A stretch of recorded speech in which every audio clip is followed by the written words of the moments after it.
2 on the install for the rear CV axle. So I just got the part. It came straight from Mopar. And the part number for it is 680-0383AA. So if you guys got a upgraded rear end, like I mentioned in the last video, you're gonna want to get that rear end or that rear CV axle. It's a big, big difference.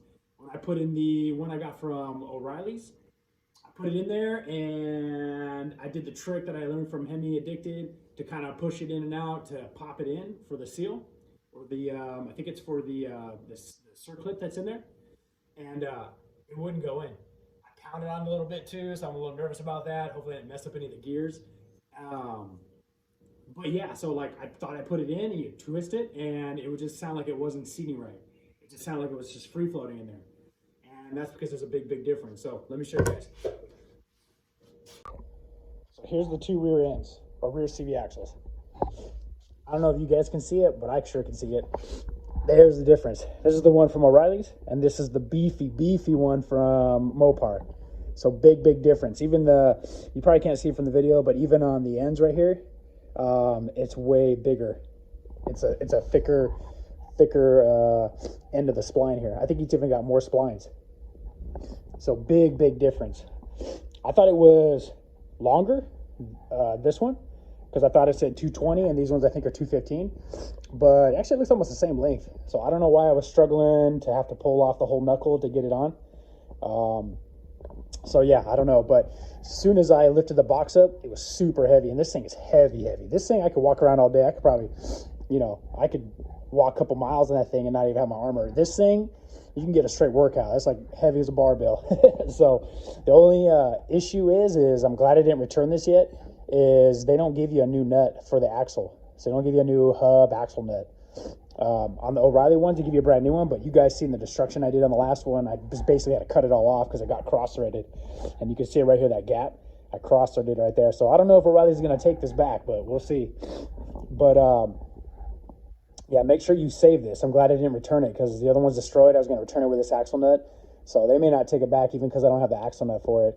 But save this because they don't give you a new one when you buy the replacement. So, all right, guys.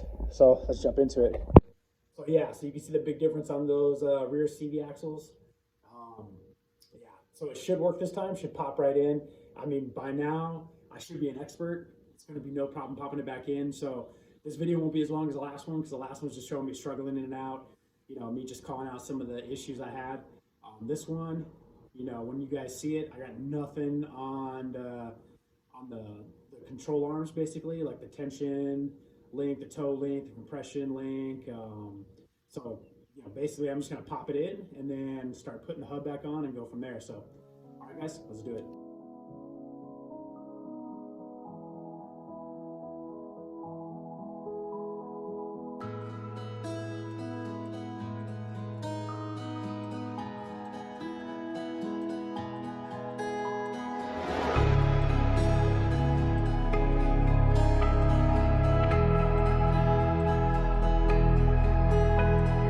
JK, really?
guys. So just to follow up, been a couple days since I drove on the rear axle install, or rear CV axle install. So I just want to do some follow-ups on it. So it drives great. That was the problem. I mean, like I said, I've only think I've seen, now that I did a little more investigating, I've only seen like one other video, and I think it was a front CV axle on that guy's video. It was like a 39-second clip. I'll probably put it in the description below. But I haven't seen too many people bring up this issue. So, you know, if you hear something like that, or it sounds like something's knocking underneath in the rear, I'd say check out your rear CV axle, because it does happen. You know, especially my Challenger is lower, so it's got a lot more opportunity for me to puncture that CV boot and all the grease fly out. And I'm thinking that's what happened. I didn't look at it when I threw it away, but you know, which is one of my first tip. Make sure you guys, if you guys are going to order that 686, what is it?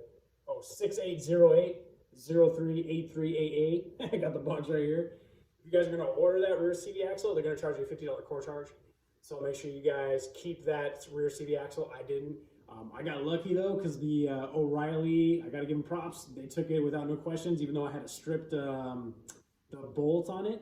Like I showed you guys in the video, I had to cut it off. And they told me, like, hey, the threads got stripped on here. How'd that happen? I just looked at them kind of blankly, like, I don't know. And they gave my money back. So luckily, I'm only out $50 on the core charge, so not a big deal. But make sure you guys save that. The other thing is make sure you guys save. It's like a, I don't know, I think it looks like a washer. It's really thin. I probably didn't show it in the video, but on the final clip of me doing the full install, it took me like 3 tries, because first, I forgot to put the rear dust, I don't know what you call it, rear dust cover for behind the hub. So I had to take all apart there. Then I got everything back together, about to put the axle hub nut on, and I forgot the little round O-ring. That doesn't come with the part for Mopar. Plus, they don't give you, unless I just got, you know, screwed out of it, but they didn't give me a rear, the axle hub nut. So I used the old one, what came off the original Challenger. And I don't know. I get mixed reviews when I look it up. Some people say, you know, don't reuse it and stuff like that, and because it just doesn't hold the tension. But when they're showing the example of it, it's showing some funky axle nut with like lips on it and slits. Mine's got slits in it, but it's really, really thick. And I'll be honest with you, I got a little concerned, because when I put it on, it was really, really tight, and that's basically what happened to the original rear CV axles. When I put the one that came from the factory from O'Reilly's, it went on smooth, but taking it off stripped everything. So I put it on, and I put it on real tight with the impact wrench, the air impact wrench, and tightened it down to 157 foot-pounds of torque. So hopefully that holds. I mean, because to find a new one's like $15. You got to order from Mopar, or I could try to find one from my local, you know, nut and bolt dealer or something like that. But it held on there super good, so I don't think I'm gonna have problems with that one. As hard as it was for me to put it on, even though it didn't look like it stripped threads, you know, quotations, I don't think it stripped it. I don't think it's coming off. So, but if you got the opportunity, I'd say do it. You know, I'm probably gonna do it down the road. My wife keeps bugging me about it to make sure I do it, and I just wanted to get the thing back together and go back to work, because I had it off for a couple of days just waiting for the parts. So, you know, those are a couple of my tips for you guys doing it yourself. I finally did find a video that I'll put in the description too, that actually did go through a little bit more about, you know, exactly, you know, what part to get and stuff like that a little bit. But I just wanted to show my perspective on the install and kind of what happens when, you know, you just kind of think you have a generic rear end on these, you know, Challengers, and there's a bunch of different varieties out there. You know, they got, I think what I got is maybe something that came off of an SRT8 or a Hellcat kind of upgrade that I got on my regular RT, so that could have been my mistake. I'm pretty sure if I typed in that I had an SRT, you know, maybe it would have showed that rear end. So I don't know, but it worked. I still am seeing the same videos where, you know, even the one that I saw recently that I'll probably put in the link in the description below is, you know, these guys just not taking off that bottom knuckle nut that requires an Allen headed socket. These guys are just pulling it down. I don't know. I mean, you know, not to say that rear brake cable couldn't handle it, but I don't know. I couldn't do it. Even when I put it back on and I put the new one on, I still had probably a good 1.5 inches of space that I couldn't get. And I didn't want to wrench on it. So I just took my time. So if you guys are going to do it, the axle nut, when I reached out to Hemi Addicted, he didn't know what socket size it was. It was a standard 1.25 inch. So that's the axle nut size. That's what he had to do to take it off. You know, like I said, they got that E12. If you're going to take the hub off, that's like the inverted Torx socket. You know, I think I got the actual socket from O'Reilly's, but the inverted Torx one got it from Harbor Freight, which is cool. They came in clutch. There's also a 22 or a 21, my bad, 21 millimeter that goes from that Allen-headed wrench nut that's on the knuckle that you got to take off, or at least where I had to. That one's like a 21. Harbor Freight has it for like $3, you know what I mean? And I got it as an impact one, so that's good. And then, like I said, I got an Allen head metric set. I think it was like a 18 or something like that. I can't remember what that size was. I'll probably put it up flashing right now. That helps you take that off as well. So, you know, those are just some of my tips from somebody that kind of went and did it himself. It's not as cheap as it sounds. And, you know, kind of imagine if you took it to a dealership. Like I said, the dealership was going to charge me over $500 with the core charge. Give them the $50 back for my core. Probably would have been like $450. Rock Auto, I think it was like $350. And then, you know, the core charge was a little over $400. So even though I didn't get my core charge back, it was still cheaper than the dealership. And I did it myself.